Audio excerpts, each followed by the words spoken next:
Vamos a ver cómo los antiguos egipcios construyeron las pirámides con piedras hechas por el hombre, que tienen la apariencia de roca natural. Los bloques de caliza fueron fundidos en el sitio, con una brillante tecnología, hoy redescubierta, llamada Aricat.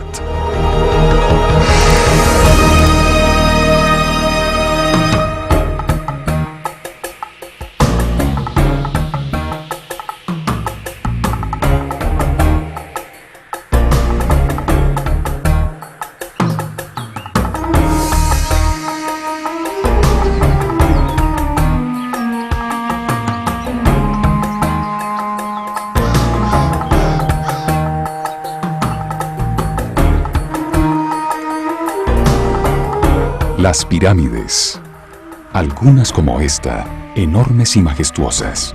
Las más duraderas fueron construidas con sólidas piedras.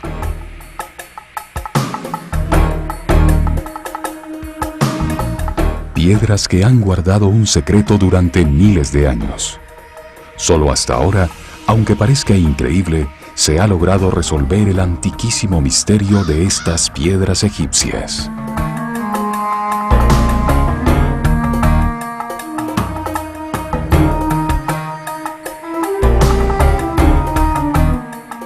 Soy Walter Broderick y pertenezco a un pequeño equipo de investigadores independientes interesados en buscar respuestas a algunos de los enigmas del pasado.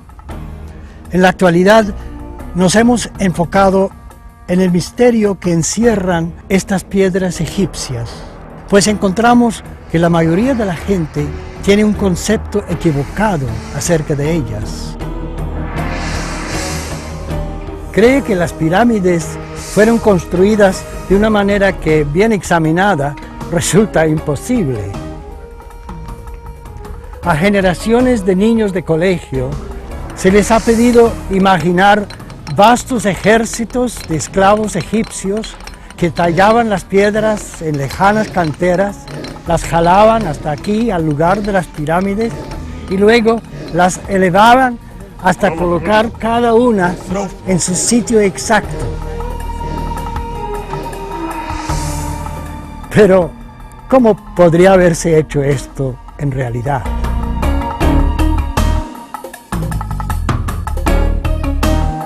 La Gran Pirámide tiene aproximadamente 2,5 millones de bloques de piedra. Casi todos pesan por lo menos 2 toneladas y hubieran requerido unos 60 hombres para jalar cada uno. Pero algunos pesan hasta 70 toneladas, y esos se encuentran no en la base de la pirámide, sino a 40 metros de altura. Sin el uso de ruedas, se habrían necesitado más de 2,000 hombres para jalar cada una de estas piedras hasta arriba.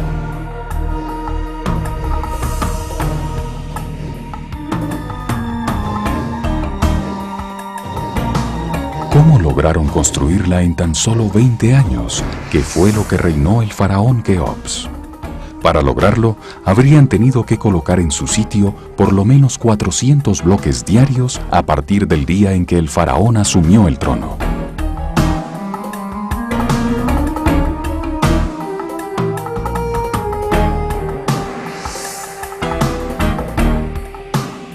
Cientos de miles de esclavos trabajarían simultáneamente, hombro a hombro, en el espacio equivalente a una cuadra en una ciudad moderna. Lo cual no habría sido factible. En semejantes condiciones, los hombres no habrían podido moverse.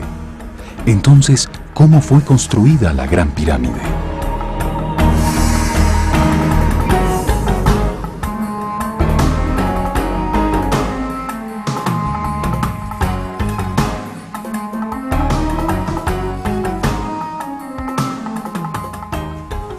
¿Cómo podrían haber cortado estas piedras, que son extremadamente duras, con solo las herramientas más primitivas?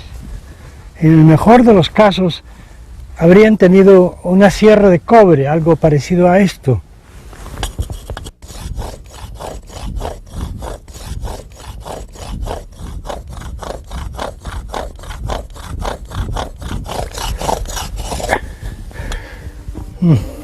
no voy a llegar muy lejos. ¿Y cómo transportaron piedras tan grandes cuando aún no se conocía la rueda y por tanto no existían poleas para elevarlas en el aire?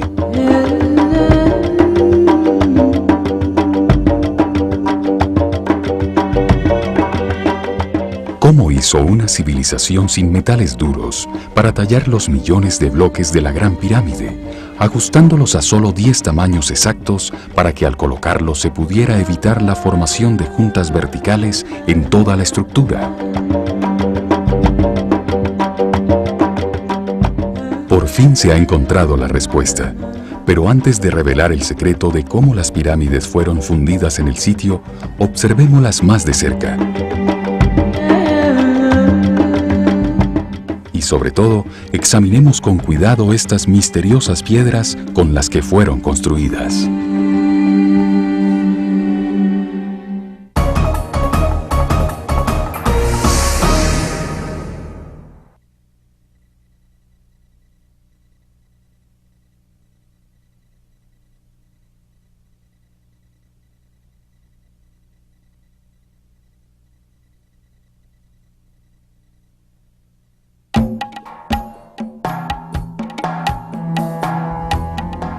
Esta es la entrada original a través del gran muro que una vez encerraba completamente la pirámide escalonada aquí en Saqqara, considerada la más antigua de todas. De modo que es aquí donde uno puede comenzar a estudiar las técnicas empleadas en la construcción de las pirámides, algo que ha sido un enigma para la humanidad durante siglos.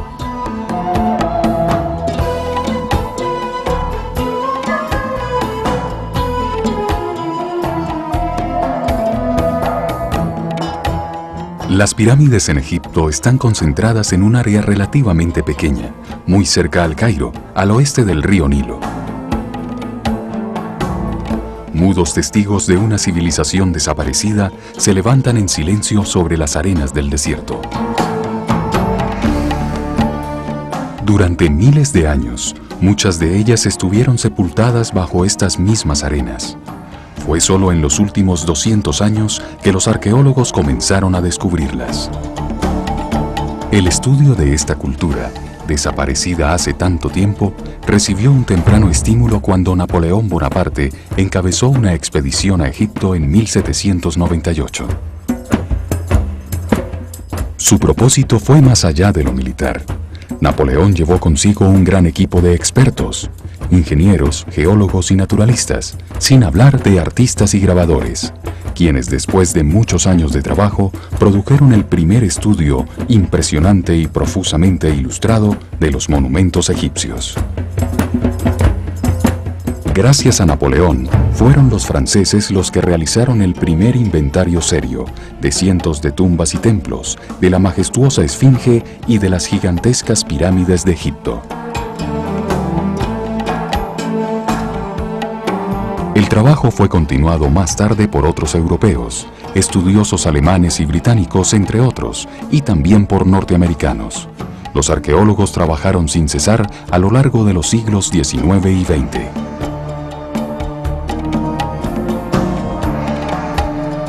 Las pirámides han sido objeto de estudio por cada nueva generación de egiptólogos, escudriñadas y examinadas una y otra vez debido a su capacidad para iluminar la historia temprana de la humanidad.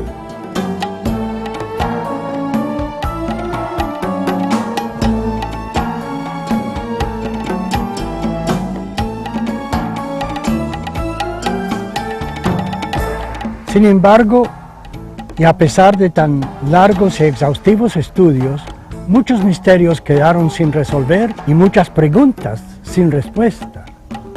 Hasta ahora, nadie había encontrado una respuesta convincente a una pregunta aparentemente sencilla: ¿cómo fueron construidas las pirámides?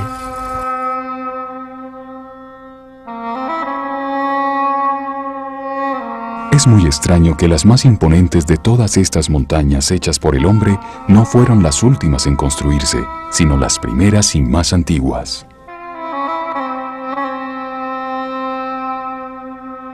Asombrosa por su perfección, la complejidad de su diseño y también por sus gigantescas proporciones, tiene la altura de un edificio de 60 pisos. La Gran Pirámide de Keops se encuentra al lado de la moderna ciudad de El Cairo.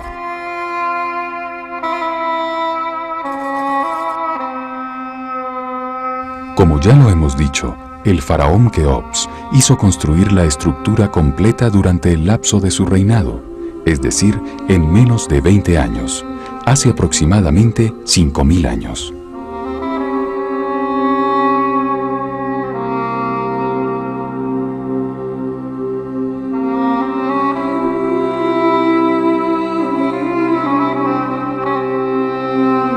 La única pirámide comparable como logro de diseño y construcción es esta, la primera que se construyó, la pirámide escalonada, levantada aquí en Saqqara unos 100 años antes de la Gran Pirámide.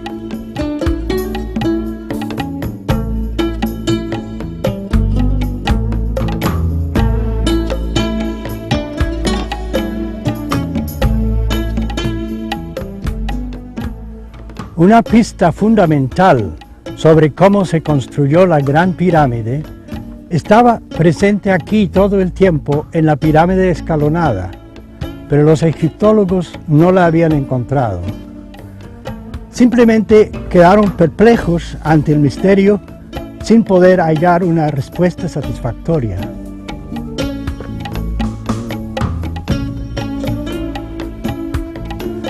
Parece que no estaban buscando en el lugar correcto. Los que examinaban las piedras de las pirámides eran arqueólogos, historiadores, ingenieros y arquitectos. Cuando estas piedras fueron sometidas al ojo analítico de otra clase de científico, comenzaron a revelar su secreto.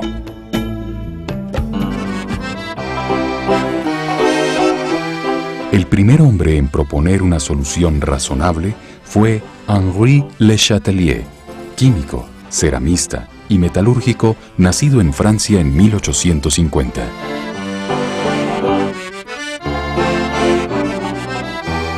A comienzos del siglo XX, observó que la famosa estatua de Kefren no tenía en su superficie marcas de las herramientas con las que pudo haber sido tallada. Sin embargo, fue hecha de diorita, una de las piedras más duras que existe. Y en una época, además, cuando los artesanos no poseían sino cinceles de piedra o de cobre, Le Chatelier concluyó que con herramientas como esas no hubiera sido posible tallar semejante obra maestra. Sospechó entonces que no había sido tallada, sino moldeada con piedra aglomerada, así que empezó a examinar otras estatuas.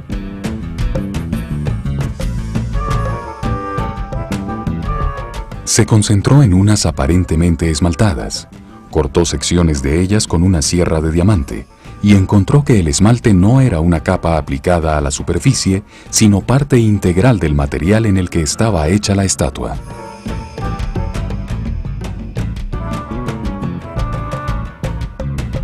Opinó que fueron moldeadas en algún tipo de material sintético y no esculpidas en piedra natural y luego esmaltadas.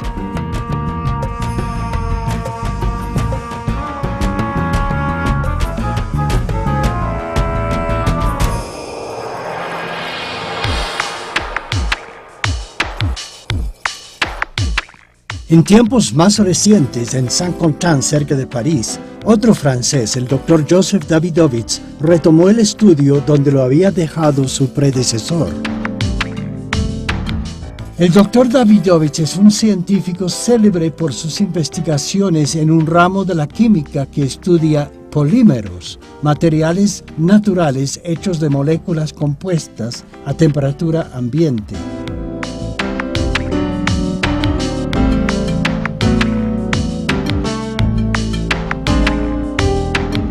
Ha enseñado en varias universidades de los Estados Unidos, ha publicado 2 importantes estudios sobre las pirámides y ha patentado una serie de productos para la manufactura de cementos y concretos. En 1998 el profesor Davidovich recibió la condecoración Chevalier de l'Ordre National du Mérite del Estado francés por su labor investigativa y sus numerosas patentes en la producción de cementos.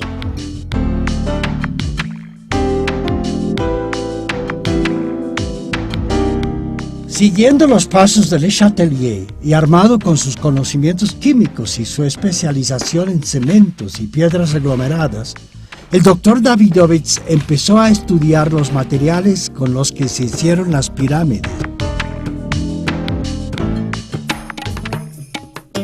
¿Cómo pudieron tallarlas?, se preguntó, y tan perfectamente, con las herramientas primitivas de las que disponían aquellos trabajadores del antiguo Egipto. En el mejor de los casos, tenían que haberlas cortado con serruchos de cobre. Ahora bien, el cobre es un metal blando que no sirve para tajar duros bloques de piedra caliza como los que se utilizaron para construir las pirámides. El profesor Davidovich quedó convencido de que un examen más detallado de esos mismos bloques podría resolver el enigma.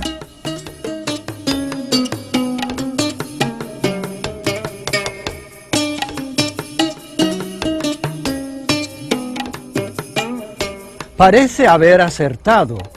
En todo caso, encontró evidencia que sugiere que los bloques de caliza no eran piedras cortadas, sino bloques artificialmente aglomerados que al secar tienen toda la apariencia de piedras naturales.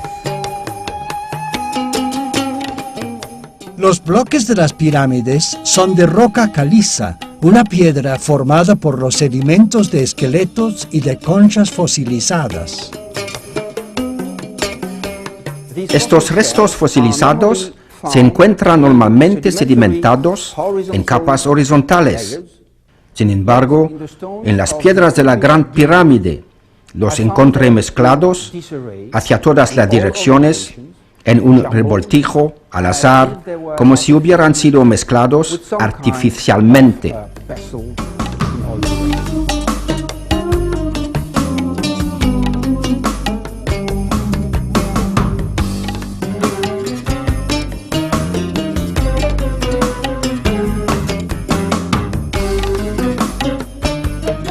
Otro fenómeno que observé en los bloques fue la presencia de burbujas de aire junto con fibras orgánicas, quizás pelos, materiales extraños jamás encontrados en caliza natural. Un fenómeno que solo se explica si las piedras fueron fabricadas por el hombre.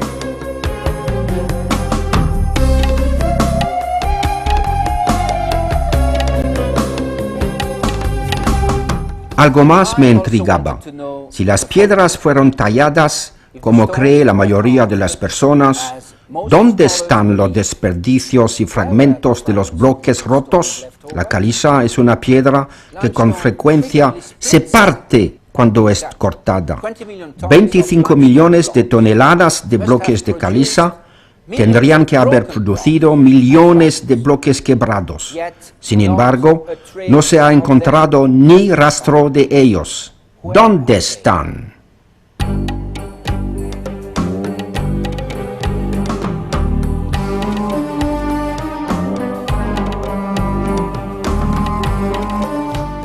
Para confirmar aún más su sospecha de que las piedras de las pirámides fueron moldeadas artificialmente, el doctor Davidovich descubrió una pista clave no muy lejos de su casa.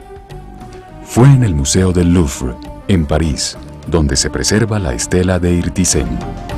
Los textos grabados en esta vieja piedra, aunque no datan de la misma época de la construcción de la Gran Pirámide, son muy antiguos. Fueron inscritos hace 4000 años. Esto es la estela funeraria y autobiográfica de un maestro artesano de la casta sacerdotal de nombre Irtisen, quien vivió 2000 años antes de Cristo. En ella afirma que posee un conocimiento secreto para fabricar estatuas de piedra, no tallándolas, sino fundiéndolas en moldes. Irtisen dice que usaba una mezcla de materiales que se endurecían dentro de los moldes, permitiéndole reproducir cualquier tipo de objeto, un material que el fuego no podía consumir ni el agua diluir. Lo cual sugiere que Ertisen utilizaba una especie de pegante químico que se podía mezclar con ciertos minerales y vertir en un molde y de esta manera producir estatuas de piedra.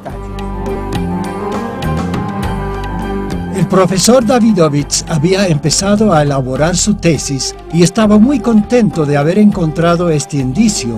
Con la aprobación entusiasta de unos distinguidos egiptólogos, redactó su propia versión del texto, traduciendo las palabras del maestro artesano.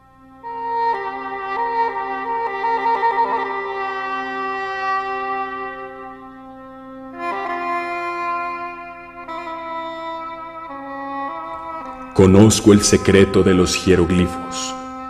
Conozco las cantidades exactas de la receta para fundir piedra, para vaciarla en el interior de moldes y darle forma a un miembro en su lugar preciso. Conozco el andar de la figura de un hombre y la de una mujer, el instante para una postura realista, la humillante sumisión de un cautivo solitario, la mirada en los ojos de quien contempla a su hermana, el rostro asustado de un extranjero bajo custodia, el empuje del brazo de quien vence al hipopótamo, la pose del que corre.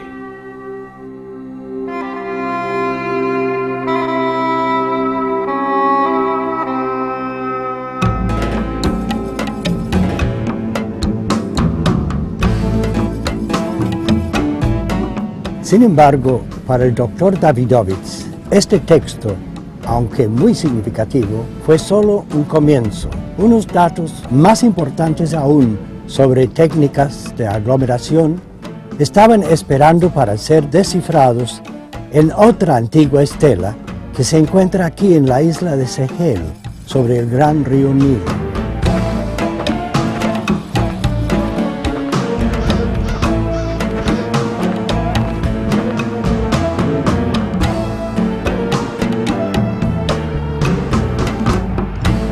Finalmente, el profesor Davidovich iba a desenredar el misterio de cómo se hicieron las pirámides mediante una lectura cuidadosa e innovadora de los jeroglíficos que están tallados en la superficie de esta roca.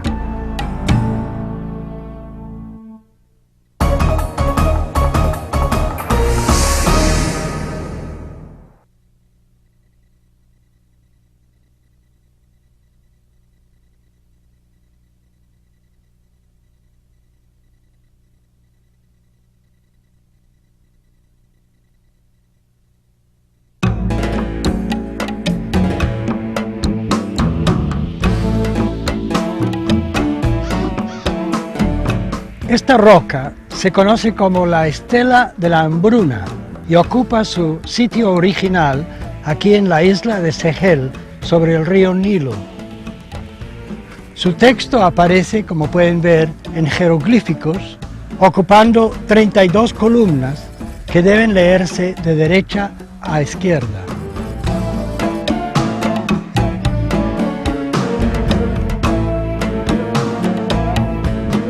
Las primeras columnas tratan de la hambruna que ocurrió durante el reinado del faraón Djoser, cerca de 3000 años antes de Cristo, antes del reinado de Keops.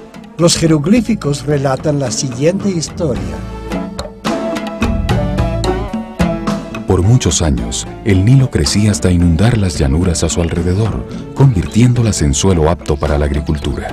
Sin embargo, durante 7 años en el reinado de Djoser, el río no creció, así que los cultivos no prosperaron, la tierra seca se volvió estéril y hubo en consecuencia una gran hambruna por todo el país.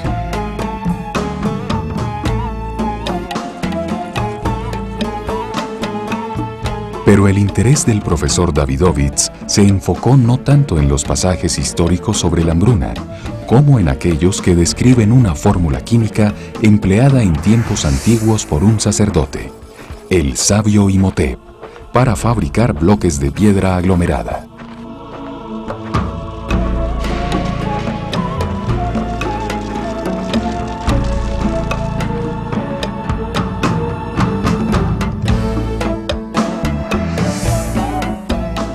Esta estela se descifró originalmente en 1889, pero debido a las limitaciones del conocimiento científico en aquella época, el pasaje que contiene la fórmula fue malentendido, o al menos no bien traducido.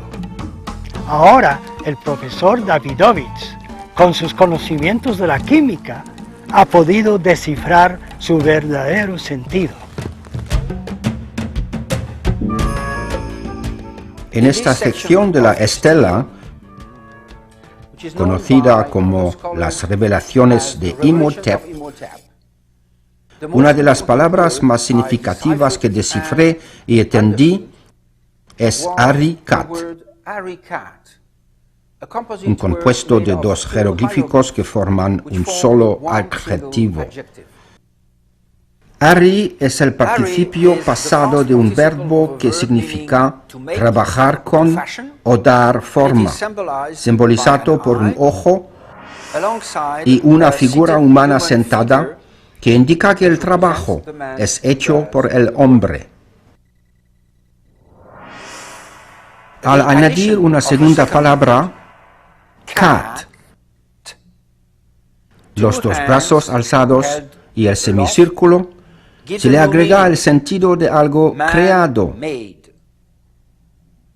Ari-Kat es algo fabricado por el hombre.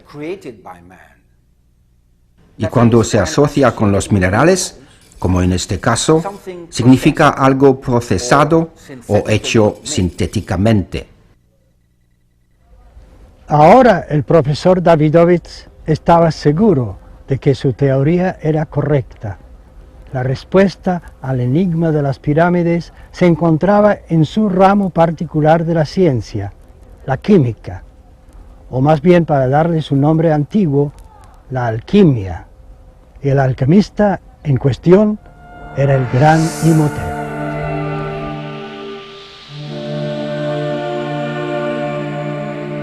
Canciller y sumo arquitecto del faraón Djoser, fue Imhotep quien diseñó y construyó la pirámide escalonada en Saqqara, la primera manifestación de conocimientos superiores que se conoce en Egipto.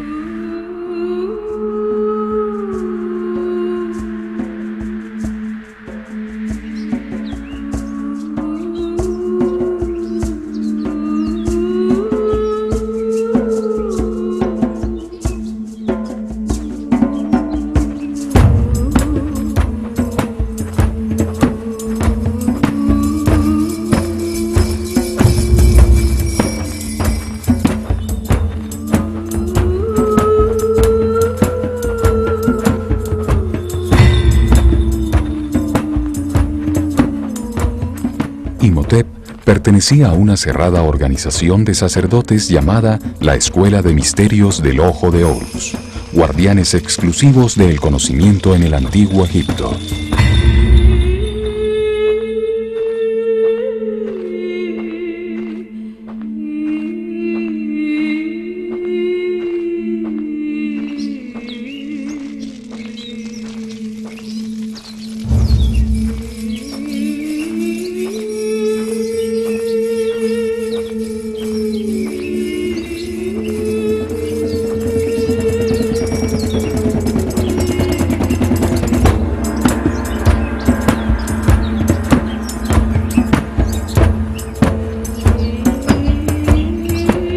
Imhotep, cuyo nombre quiere decir el sabio que viene en paz, fue venerado en Egipto durante 3000 años, es decir, desde su propia época hasta las conquistas de Egipto por los griegos y los romanos.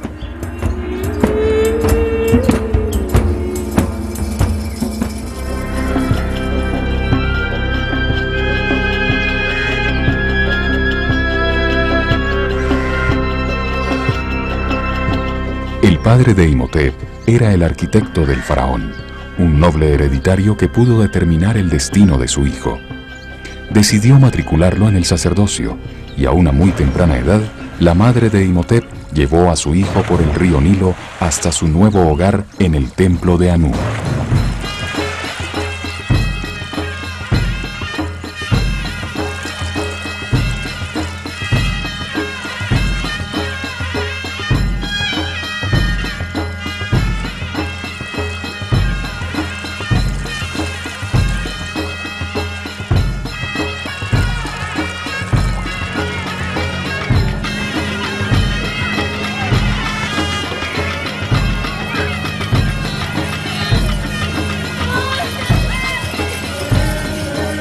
Fue allá, en ese centro de ciencia y religión, en su gran biblioteca, donde Imhotep empezó a aprender el significado de los símbolos, a leer y escribir en el lenguaje de los jeroglíficos.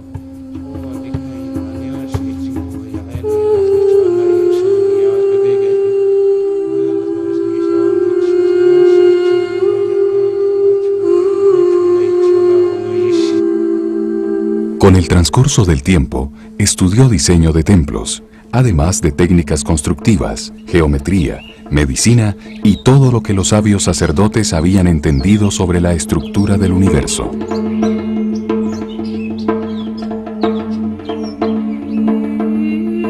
En las noches, aprendió cómo ubicar la posición de la Tierra en el mapa de las constelaciones y a calcular el paso del tiempo mediante una lectura de las estrellas.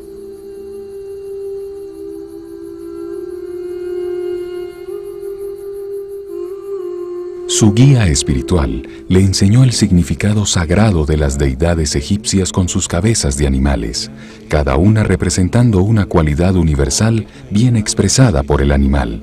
El halcón con su agudeza y excelente visión, el zorro con su astucia, y así por el estilo.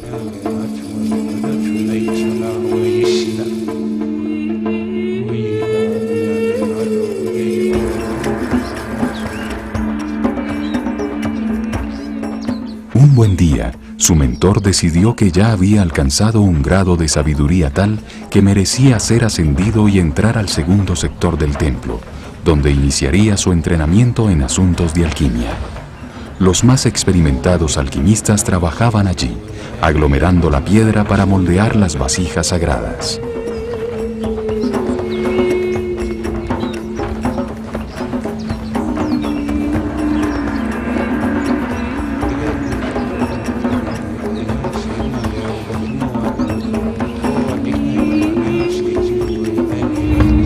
Había llegado el momento para que Imhotep rindiera homenaje al dios Num, el dador de las formas y creador del cuerpo humano, a quien todas las vasijas eran ofrecidas. En ese momento debía jurar que únicamente transmitiría a su sucesor los conocimientos secretos sobre la química que estaba a punto de recibir. Solo un sacerdote científico podía fabricar vasijas de piedra. Por ello gozaba de un estatus especial. Sus conocimientos le permitían darle forma a la piedra y la piedra era el símbolo de lo eterno.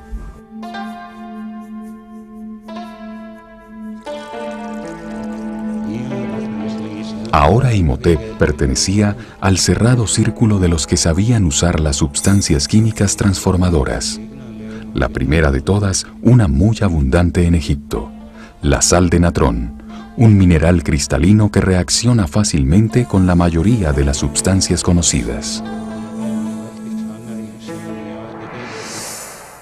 El natrón es una sal que es en realidad carbonato de sodio. Abunda en el desierto y en Wadi el Natrón. Los alquimistas egipcios lo utilizaban para catalizar la reacción química entre diferentes minerales silíceos. La sal de natrón también se usaba para hacer el pan sin levadura, que era el alimento nacional, para momificar, ya que preserva la carne por mucho tiempo después de haber cesado las funciones vitales. La sal de natrón jamás perdió su valor sagrado. En el Talmud simboliza la Torah o la ley, y en la Biblia es el símbolo de la alianza entre Yahvé y el pueblo elegido. Luego Imhotep aprendió que existía otra sustancia transformadora, la cal, un mineral que actúa como un pegante.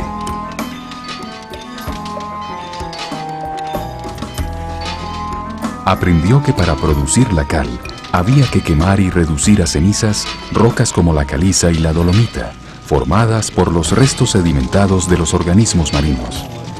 El fuego oxida y convierte la roca en un residuo polvoriento, y eso es la cal.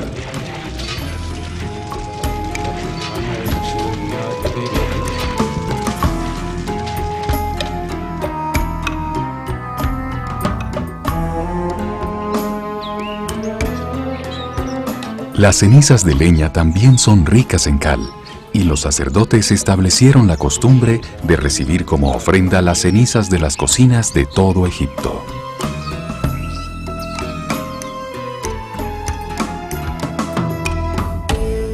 Luego Imhotep descubrió algo extraordinario. Cuando la cal se mezcla con sal de natrón en agua, se produce una tercera sustancia, mucho más corrosiva, que causa una fuerte reacción química y transforma a los demás materiales. Había encontrado lo que conocemos hoy como soda cáustica. Cuando Imhotep mezcló la sal natrón y la cal en el agua, se inició una fuerte reacción química. El natrón se disolvió en el agua y las partículas de cal se dispersaron, quedando en suspensión, produciendo soda cáustica.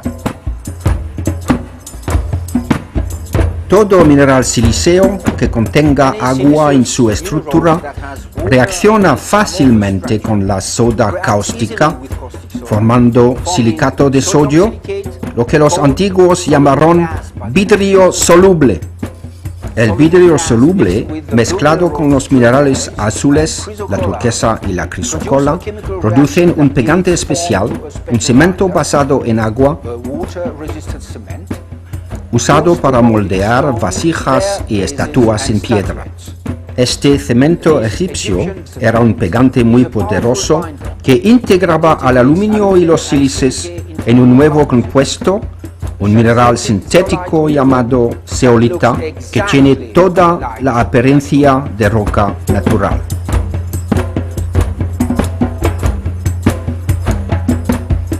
Como ya veremos, no pasaría mucho tiempo antes de que los sacerdotes egipcios llevaran esta técnica a su conclusión lógica. Pronto estarían produciendo ya no pequeñas estatuas, sino inmensas montañas artificiales de piedra.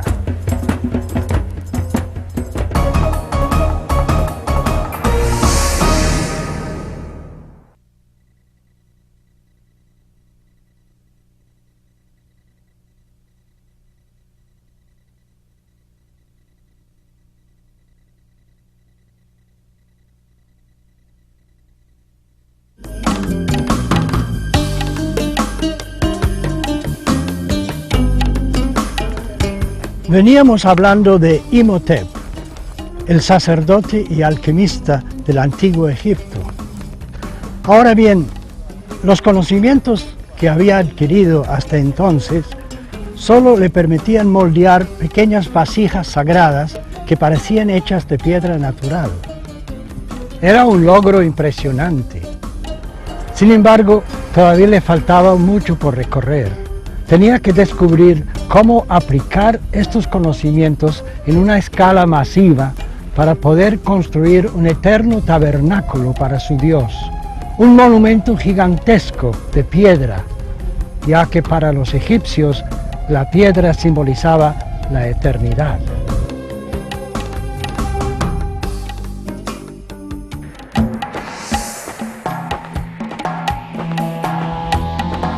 Imhotep intuía que la solución estaba en reproducir el pegante mineral usado por la naturaleza para solidificar los restos de organismos marinos en la formación de rocas calizas muy duras, capaces de resistir presiones enormes, un sol inclemente y unas lluvias recias durante millones de años.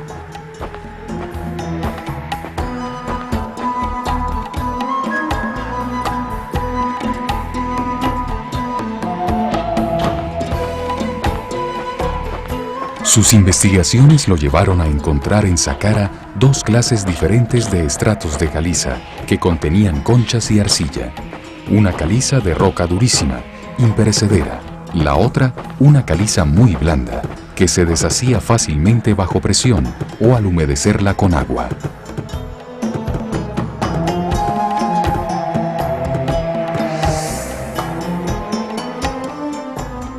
En el borde de la plataforma de Saqqara encontré dos tipos distintos de piedra caliza. La primera es un material muy duro, capaz de resistir al sol, lluvia y presión. Y en el medio encontré un material muy blando, que se puede desagregar muy fácilmente. Este puede ser el material requerido en el proceso de reaglomeración del bloque de piedra caliza.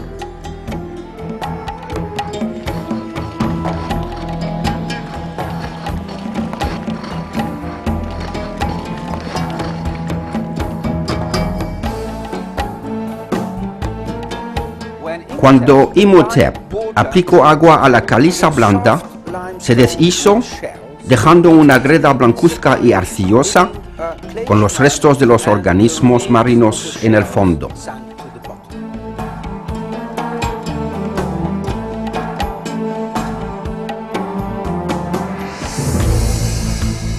Solo le faltaba encontrar cuáles sustancias debía agregar para endurecer la greda de nuevo y así formar bloques que tuvieran la misma consistencia compacta y dura de la caliza imperecedera.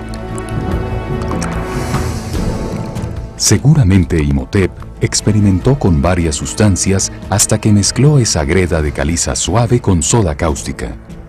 Eso desató una reacción entre la greda y la cal, que produjo un poderoso pegante.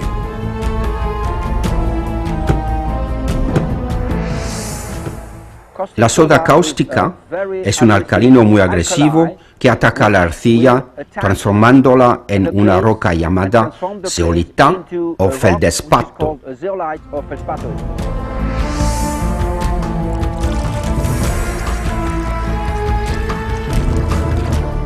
El mismo pegante geológico que normalmente necesita miles o tal vez millones de años para formar una piedra, consolidaba y solidificaba conchas y demás agregados en cuestión de 24 horas, y se demoraba unos 30 días más hasta secar completamente.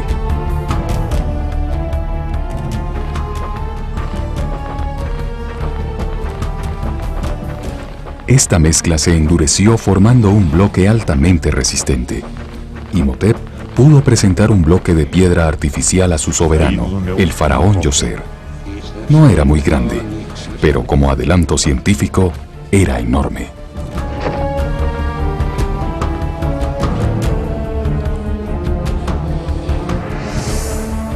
Imhotep había inventado el Arikat, la tecnología para moldear piedras que utilizaría en la construcción de la primera pirámide. Esta, la pirámide escalonada, diseñada y construida bajo su dirección durante el reinado del faraón Djoser.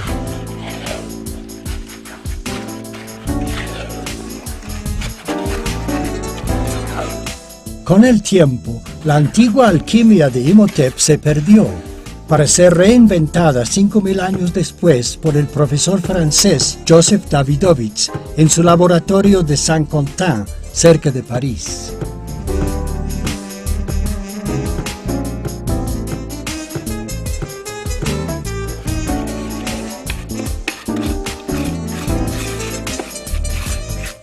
El profesor Davidovich se sentía tan seguro de la fórmula que había descubierto en la estela de la hambruna que se puso a fabricar una piedra artificial tal como lo había hecho el gran Imhotep tanto tiempo atrás.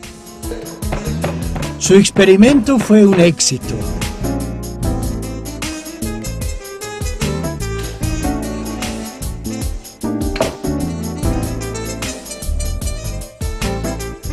Decidió fabricar una piedra más grande, de las mismas dimensiones de aquellas que se ven en la pirámide de Keops.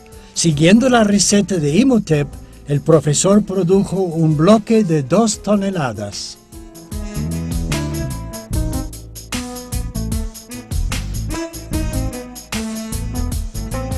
Hemos estudiado esta roca y a esta escala y en estructura microscópica aparece exactamente como una roca natural, una caliza fosilífera. Si el profesor Davidovich tiene razón al afirmar que los antiguos egipcios habían desarrollado tan sofisticada tecnología, entonces, ¿por qué no llegó hasta nuestros días? El cemento Portland, como lo conocemos, no se inventó sino hasta el inicio del siglo XIX. ¿Cómo se perdió la fórmula de los egipcios? ¿Y por qué?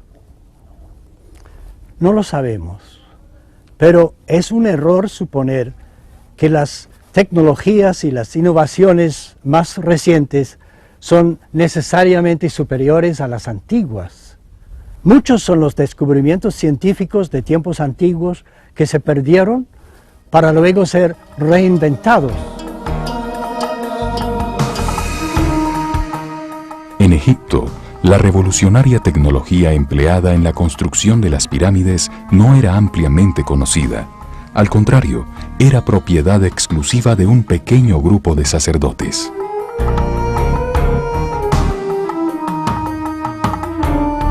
Por lo tanto, podría desaparecer fácilmente durante los dos periodos intermedios de guerras y revueltas internas que desgarraron a Egipto, sin hablar de las sucesivas invasiones y los saqueos de los tesoros egipcios por parte de los etíopes, los sirios, los persas, los romanos, los nubios y los griegos a lo largo de miles de años.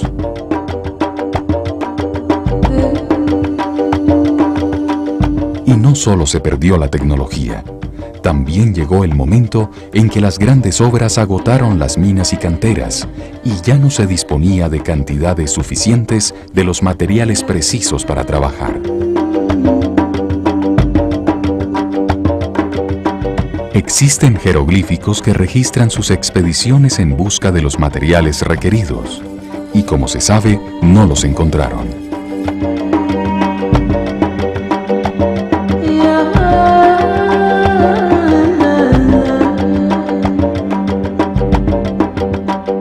Es revelador mirar las pirámides construidas en tiempos más recientes, es decir, hace apenas 3.000 años, comparado con los 5.000 años que nos separan de la era de Imhotep y más tarde de Keops con su pirámide gigante. La construcción de pirámides se volvió menos eficiente. De hecho, la mayoría de aquellas que no son tan viejas como la pirámide escalonada o la gran pirámide de Keops están hechas sobre un núcleo de arena forrado con piedra caliza.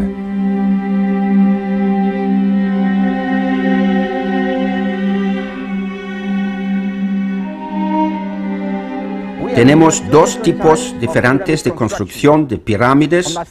A lo lejos, la pirámide de Djoser, hecha con bloques de piedra caliza elaborados en moldes. Y aquí detrás, la pirámide del faraón Userkaf, de la quinta dinastía, que fue construida 100 años después de la gran pirámide de Keops. Es un conjunto de piedras naturales que provenían de las cercanías o directamente del suelo de aquí.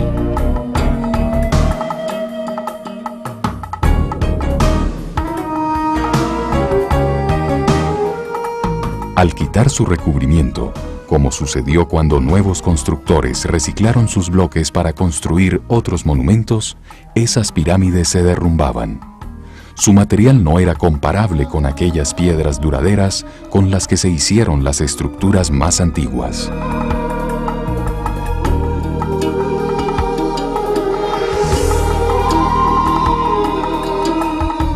En nuestro próximo programa, nos encontraremos de nuevo con el faraón Djoser y su arquitecto Imhotep para presenciar la construcción de la pirámide escalonada. Veremos cómo la fórmula de Imhotep fue perfeccionada y utilizada en la construcción de pirámides posteriores.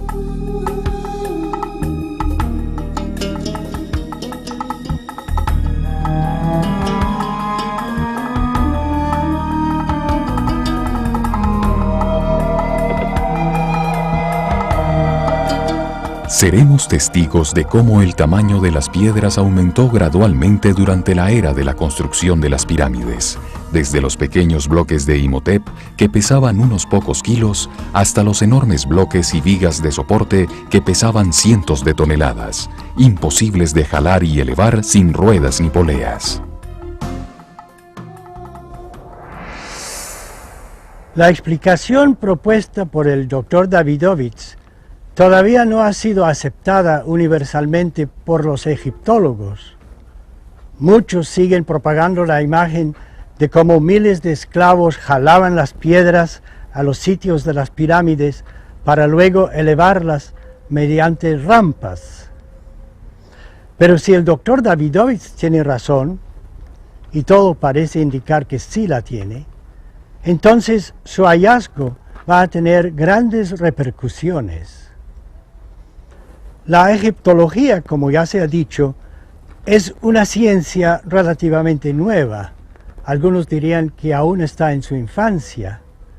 Y lo menos que puede decirse acerca del descubrimiento del Dr. Davidovich es que nos ilumina de una manera sorprendente sobre lo que parece haber sucedido en Egipto en tiempos remotos. En consecuencia, mucha historia tal vez tendrá que ser escrita de nuevo. Y quién sabe, a lo mejor otros secretos se esconden aún dentro de estas misteriosas piedras egipcias.